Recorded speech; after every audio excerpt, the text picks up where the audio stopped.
Welcome to the Daily Plunge. We're in the Gospel of Mark, chapter 9, verses 2 through 13.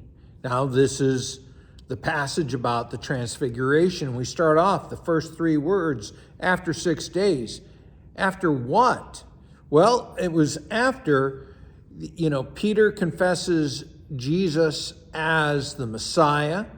It's after Jesus announces that the Messiah must suffer and die, and Peter rejected the will of God and had to be told to get back with Satan, right? Get in the back seat with Satan.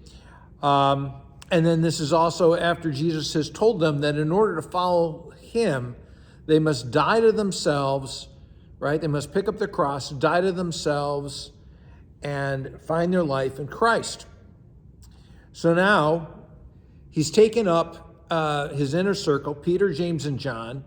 I mean, after all, this is the guy he just told was like Satan. Takes them up, leads them up the mountain, just like Moses went up the mountain to meet God, right? And there he is transfigured into his heavenly attire. And the clothing he wears every day when he's on the throne. That's how he's dressed.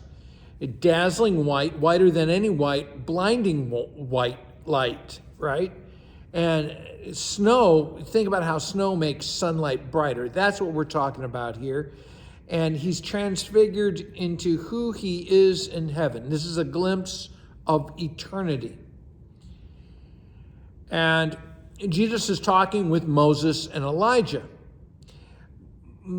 Moses and Elijah represent the law and the prophets, and they represent the promise of the covenant and the prophecies of the Messiah found throughout the Old Testament. Now, Peter sees them and thinks, oh, this is great. No one would question what we're doing now if they saw us with Moses and Elijah. And so Peter wants to build huts, he wants to set up permanent residence on the mountain. And Peter, this is not motivated by God. He's working out of his own sense of comfort, right? His own selfishness. He's looking for comfort, for assurance, and for approval or glory. And, he basically thinks, ain't this his best? God's here, Elijah's here, Moses is here. No one would doubt Jesus. No one, you can look at his splendor and glory and everybody would see it. And I mean, think about it. Who wouldn't want to pitch a tent and hang out with the holiness? But Peter has his own agenda, and, going back out into the world is frightening. Going back out into the world, doing the mission in an unbelieving world, that's not fun. And so I think about how we ourselves don't want to do that. And while he's up there saying this, then the cloud appeared, and the voice speaks from the cloud, "This is my son whom I love, listen to him." And it's just like the cloud that led Israel, right, during the day in the wilderness. The voice speaks. It's just like at baptism. This is at the baptism of Jesus. "This is my son, my beloved.